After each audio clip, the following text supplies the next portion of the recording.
this is Eileen DeFriest. Welcome back to my channel. I'm really happy to be back. I've done my hair again 2 days ago, so I'm newly purple, and I'm here to tell you a story. And this is a story about when my identity was stolen about 10 years ago, roughly 10 years ago here in England. Before I do that, please subscribe to my channel. Please follow me on Instagram. Please put on notifications so you know when I've done a video. I haven't done much lately, as you guys know. It's just been a kind of lazy summer. I'm back. It's the fall season and I'm ready to roll. So let's roll. So this is a story. Hi puppy, do you want to come up and say hi to everybody? Did you finish your dinner?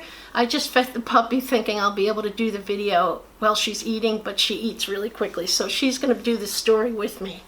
So this is a story about the time that I had my identity stolen. Now, about 10 years ago, before I moved back from LA to London, I was receiving mail here in London, and I hired a mail forwarding service in order to receive that mail and to either hold on to it for me or to ship it over to LA for me. Now, one of my passports, I have two passports. I have an Irish passport because my mom was from Ireland and I'm a dual citizen. And I have my American passport because I'm an American. I grew up there. I lived almost my whole life there. So, what are you doing, Bopper? She's looking at me with her doggy breath. It's okay, baby. I should say with her dinner breath. You okay, buddy? You good? You good? You giving me kisses? So this is about 10 years ago. I hired this mail forwarding service. At that time, my Irish passport was running out, so I think it was a couple of months before I was thinking about going back to England. I had forwarded the documentation that I needed to send to Ireland to renew my passport, and the forwarding address was where they were supposed to send the finished, processed new passport. Okay, pup, you want to lay down next to me? There you go. So I had hired this company, this mail forwarding service, but I never received my passport. Now, I contacted them and they said that they hadn't received it, so I ended up having to report it as lost or stolen. And I think when I finally got back to England in late 2009, that I got my passport, the new passport, when I was here. Because I definitely didn't use the mail forwarding service a second time.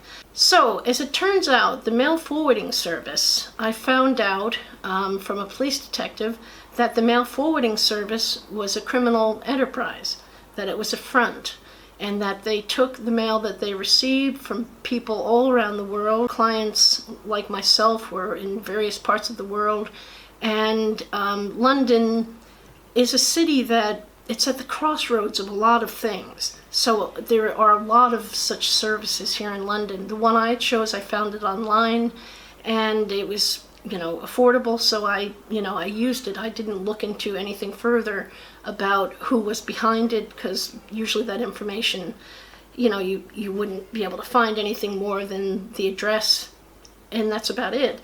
So when I was back here in London around the year 2010, 2009, so Beverly, come on, I'm trying to do this, baby. What do you want? Why don't you lay down next to me on the blankie? No, you can't do it on the blankie. You can lay on my shirt. Okay, how's that? You go ahead. Okay, so I, like many people, used a mail forwarding service, and it turns out that the mail forwarding service I used was a full-on criminal enterprise, and it was run by this woman who ran the mail forwarding service. It turns out that they got my passport. They got their... Oh, baby. So it turns out the woman took my passport. She did receive my passport from the Irish consulate, my new passport, and she ended up using it. And the way she used it was to open up companies in Panama and various other tax havens in the Caribbean. I think also South America. I'm not really sure, but there were, a bunch of companies. And I found out all this soon after I arrived back in London, late 2009. I received a call from a detective And I was terrified because, I hadn't done anything wrong, but you receive a call from a detective and it's terrifying. So I was asked by the detective to come meet him and his partner at the Notting Hill police station. And it was on a Tuesday or something, and this was like Thursday of the week before, so it was like a pain to have to, wait so many days. But he did say to me on the phone that it concerned a criminal matter, but with me as the victim, not the perpetrator. So I was comforted by that. Even obviously I hadn't done anything, but it's just a terrifying feeling. You think, God, did I do something? That kind of thing. So Tuesday came along, and I remember meeting with the detectives. They told me, well, first they asked me a whole bunch of questions. They apparently had a bunch of information about me and about my passport application, and that I had reported my passport lost. What they wanted to know, that when they were meeting me, that they weren't meeting the mastermind, the criminal. And it became clear to them that they weren't, and that I was, above board, that I really had my passport stolen. So they told me the following. They said that this was a person who was known to them, and she was wanted for a string of crimes, including money laundering, as I said, and starting fake companies that she would just simply launder money through. And what she did with my passport was increase the ability to open up companies by taking people's passports or other ID that she would receive at the mail forwarding place. Mail forwarding, by the way, is something, it's not very common in America. We have mailboxes, etc., things like that, places where you can rent a mailbox and pick up your mail. But this was a service that you don't go into to pick up your mail. You have it forwarded somewhere, because they're not brick and mortar shops. They're just services. What they do is they'll receive something for you, for example, my passport, and you have to pay for postage, but they'll then mail that, they're usually above board and will mail your mail to you. I never received it, so I reported it lost, as I said. So when I met with the detectives, it became clear to them that I wasn't, this woman. She was wanted on their wanted list. So I was told that it would take a couple of years, but they were hoping to bring this to trial. They were going to prosecute this woman, and that I should, that they would stay in touch with me, because it would be likely that they would want me as a witness. So they said they would be in touch. So it was roughly 2 years later, I received a call from the detective, and he said, listen, the case is coming up, and it's going to be in Chester, basically North England. And it's about a 5-hour drive. And I don't know how long it takes to get there by train, but it's a long drive. And he said to me, this is where it's going to be. We don't know the exact date we're going to need you, but I'll let you know closer to the actual prosecution of the case when you'll be needed. And I didn't ask him at that time if it was elective, if I could make the choice not to go. I assumed I could do what I want. I'd given them a statement. I had done what they'd asked, by going in and talking to them and, and that sort of thing. So in my mind, I almost forgot about it. And then I got a call about 2 months later, and it was the detective saying that the case was going to happen in a few days. Well, the case was being heard, and that I would be required to testify in just a handful of days, and that I needed to get up to Chester. And meanwhile, Chester is, I didn't have a car, so I would be taking mass transit, and it's not cheap. And I thought to myself, well, it's an expense, and it's also kind of a drag to have to go up there. So I was kind of ambivalent about whether I wanted to go or not. Again, I thought it was elective. I received a call from the detective a couple of days before I needed to be in to testify. But I wasn't entirely sure if I would be able to make it, but I would likely be there. And I think he understood from what I was saying that there was a chance that I wasn't going to go. So the next day, there was a knock on my door, and I opened it up, and there's about 6 uniformed police officers standing there. And I said, hello, and they said, I need to freeze and blah, blah, blah, and can we come in and talk to you? And I said, sure. And the woman said, you're due in court tomorrow in Chester, is that correct? I said, yes. She said, are you going? And I said, well, I was thinking about not going. It's a very costly trip for me. I would probably have to stay overnight because my understanding is I'd be testifying in the afternoon, and it's a 5-hour ride back. And that was by bus because that was cheaper than train. So she said, well, the detective is expecting you to be there.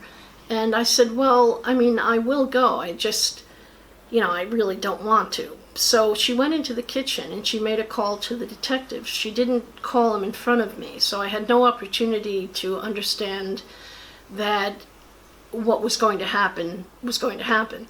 So she went in the kitchen, called the detective and said, sorry, but, he needs you to be there, so you're going to have to come with us. And I didn't really say anything. I said, well, can't I just then take the train? If you're telling me I have to be there, then I will be there. But she said, sorry, I said, well, can you call him back? I didn't know that I'd be going with you. Like, where am I going? So she wouldn't call him back, and it was ridiculous to have 5 detectives, one person.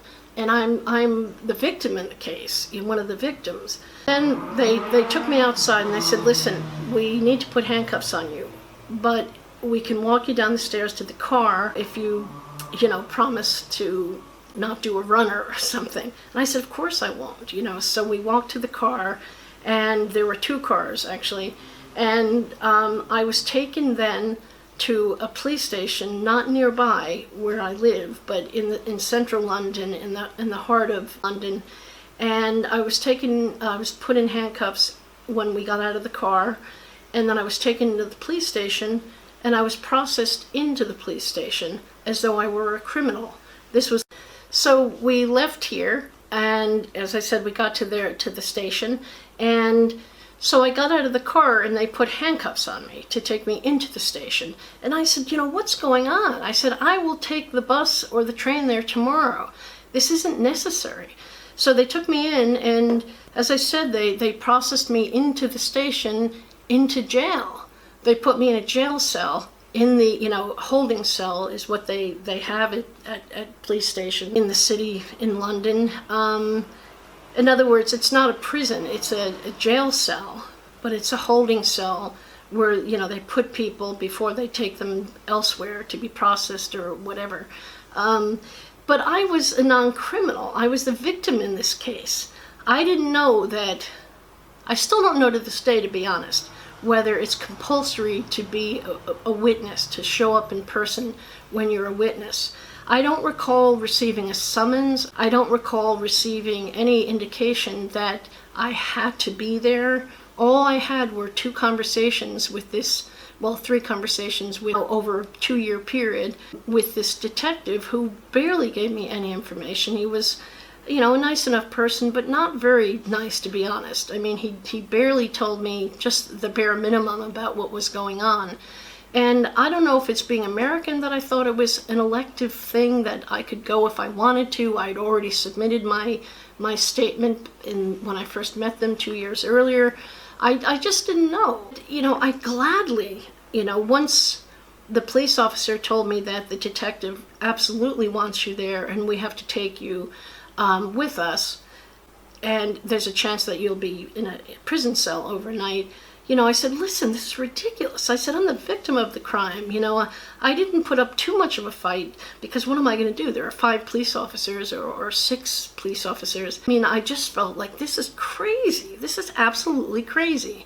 Now, I can own if I made a mistake and it was naive or I was selfish or lazy or whatever. But I thought that, to me it was a burden to take mass transit up to Chester. I was, really furious that this woman had stolen my passport. I didn't really want to have anything to do with it further. I do get the civic duty that is required of citizens, but, I thought, okay, I've done my bit. Do I have to be there in person? Now, that's that. If on the day before when the police came, or even the day before when I spoke to the detective, if he'd made it at all clear that by any stretch of the imagination I could not avoid going, then of course I would have gladly gone. Who wants to go through what I went through? And what I went through is as follows. I was processed, I was treated just like garbage, the way people are treated who are arrested. if you've ever been, unfortunately for me, I have, and it's a terrible experience. If you've ever had this kind of thing happen, most people won't have had it happen. Most people won't have been arrested in their life. But if you have, there is an immediate dehumanization that occurs, and it is absolutely nauseating. And what was infuriating further is that, here I am. I ended up sounding probably like a crazy person, saying, listen, I'm the one who had my identity stolen. Why am I being put in a cell overnight? I was separated from my medication. They took my goods. I literally was treated like a criminal. And so I was put in a cell overnight. The whole processing in was miserable. They have to keep you handcuffed. And then you're just treated so badly. Something has to change apart from all the terrible things that are going on with the police. Just even the basic conduct of treating people who are even, possibly not guilty, or in my case, not even remotely guilty, but rather the victim of a crime. Interestingly, the person that conducted the criminal, stealing of my identity, that person wasn't in jail, but I had to spend the night in jail in order to show up to testify at a trial against her. Now, as I said, I'm not stupid. If somebody had made very clear that the consequences for my not showing up were that I would be held overnight in a police jail, holding cell, I would have, of course, gone. So it was really a terrible experience. I couldn't sleep. These holding cells are disgusting. There were people screaming. There was some drunk guy all night was screaming. I couldn't sleep a wink. I mean, it's worse. TV will never capture how horrible these things are unless it's reality TV. And even then, that's just really sugar-coated. It really is, because it's just so, you are just thought of as less than human. And like I said, I'm the one who had my passport stolen, And like I've also said, if I was being lazy about my civic duty, then I, deserved to be told that I deserved to have the information which would have let me know that the seriousness of this was such that if I didn't have to spend a night in jail, that would scare anybody enough to go. So, but the worst part is yet to come, and that is, after sleeping not at all, and after being given just absolute garbage food, and really being treated badly. These people were, I just can't explain it. They're probably decent people outside of their job, but it's almost as though they have to treat you like you're just a piece of garbage. I don't know why, but I just remember so clearly, and it's coming back to me as I'm speaking, and it's making me really mad, that I remember just trying to appeal to even get my medication. At that point I was coming off of 2 prescription medication drug dependency, and I was in treatment for it and had finished treatment at that stage, but still, and I was on medication, antidepressant medication and anti-anxiety medication, neither of which would they give me. So I spent the night in jail. And then the next day, as I said, Chester is 5 hours away. So the next day I thought, I would be driven up there in a police car or something. And okay, that's fine. But instead, I was taken out as soon as, you put your hands through this metal slot in the door. They put the handcuffs on, so when they open the door, you're cuffed. So I was handcuffed, and then I was processed out, which means I was handed over to the transport police. And it turns out I was taken outside. I finally got my medication. I had no toothbrush, no toothpaste, no change of clothes, no ability to wash myself, obviously no shower, and no proper food. And it was quite early in the morning because we had a 5-hour drive.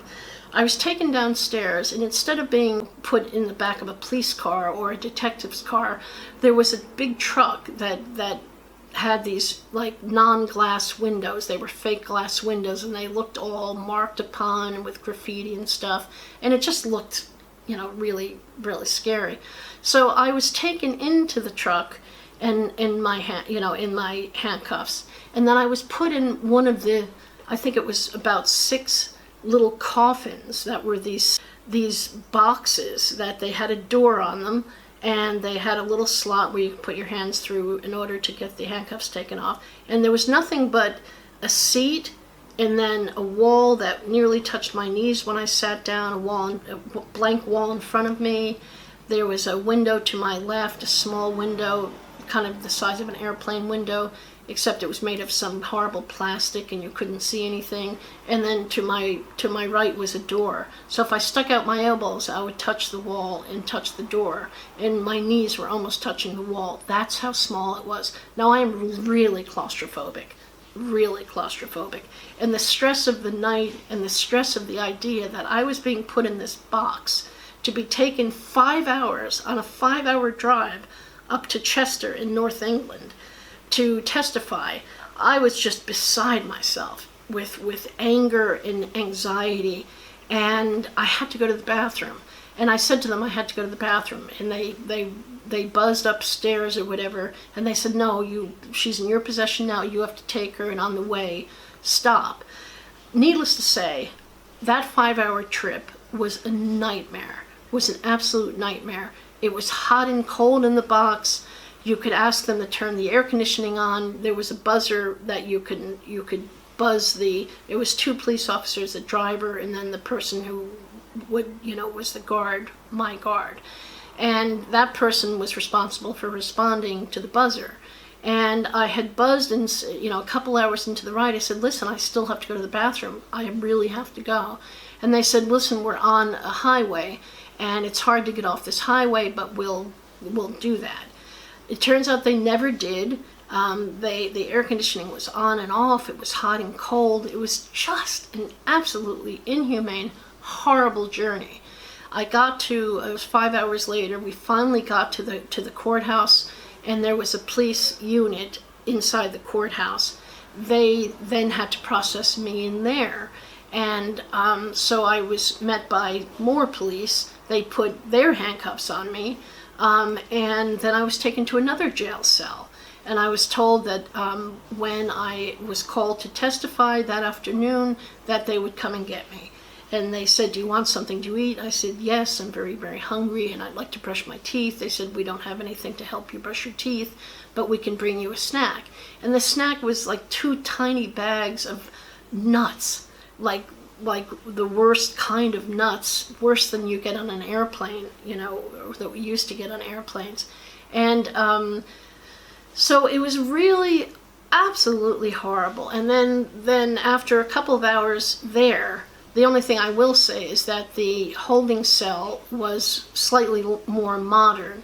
One of the fourth wall, which had the door in it leading to the outside, was made of glass. And somehow it just made the whole anxiety a little less, the claustrophobic anxiety that I felt. So the next thing I know is the door opens and they say, it's your turn. And they took the handcuffs off me, and I was taken to a door and told to go through the door. I go through the door, and there's a very big court, and there aren't a lot of people in it, but you could see who was, the prosecution and who was the defense and that sort of thing. And quite far away from me was the judge, and he said, welcome, I'm so sorry that for what you've probably been through to get here, but we're really grateful you're here. I'll explain the procedure, what you need to do. Just have a seat, and we'll be calling you in just a few minutes. And that was all he said. He was the nicest person I'd come across, to be honest. He expressed his gratitude for my being there and an apology for at least some understanding of what I'd been through. Now, as I said, if I'm in the wrong, if I was wrong about the compulsory nature of testifying, then again, I didn't deserve that kind of treatment, but that's the treatment I got. So I was called to be a witness, and one of the first things they did was the prosecution came up to me and handed me a passport. And they said, is that your passport? And I looked at it and I said, yes, that's my name and that's my passport, but this has never been in my possession. And I knew that from the dates that were on there, which were the original dates. There was a paperwork accompanying it, and I could tell that it was the one that was stolen by this woman. And or used by this woman to open up companies. So my testimony, as it turns out, was I was one of the few people that they could tie to the use of an identity that had been stolen. And I was the only person that they could get to show up. So I was the last witness, and I answered all their questions, and it was a bit nerve-wracking, and plus I was just so ragged from the day and evening and afternoon and everything else, that I was just so grateful when it was over. And then I was taken out of the room. Somebody came to see me and say you can either go home tonight or we'll put you in a hotel overnight, and then we'll give you money to get the train back tomorrow. So I elected to do that because I was really, to use an English word, I was really knackered. I was really tired and very stressed out. So I elected to stay in a hotel there. So it turns out that the detective had to meet me at the hotel. And boy, I wanted to give him a real, dressing down. But I didn't because I kind of feel I didn't have a leg to stand on. And I was so tired, But he was so rude in his lack of care about how he got me there. What is there to say? What was done was done. So that was my terrible, terrible experience. Now, apart from that, the fact is this woman stole my identity. And now I didn't feel the consequences personally because I didn't have, I don't think the person ran up debts in my name. I mean, I really have no idea. It didn't come back to fall on my shoulders in any way that was measurable. My credit rating, didn't suffer as a result of her stealing my identity. But nevertheless, she used my identity to open up businesses all over, in South America and also Central America and the Caribbean. And she was somebody that they really were really hoping to get. So the detective did what he did to get me to show up. And but it was a really terrible experience. And what I learned from it is ask questions. If you don't want to do something, find out what are the ramifications. So I own that I brought this on myself, but it was such an inappropriate way to treat me. Anyway, so that's one of my experiences in life. Happily, that was the only time I've ever been the victim of identity fraud or, identity theft. And I've never, personally, I have never done that. It's something that we deal with in the modern age. So it can be something minor, I suppose, or something major, like the situation that my passport was stolen for. It was a bad experience. The final thing I'll say is that the woman was convicted. She was convicted on all counts, but she had already fled the country. She fled to South America, and she evaded capture and never paid any kind of price for her criminality, which is a shame. Thank you for listening. Remember, please subscribe to my channel. Please turn on notifications. Please follow me on Instagram, where I have stories and posts and things like that. And thank you so much for tuning in. It's so nice to be back. I've missed you guys. Lots of love.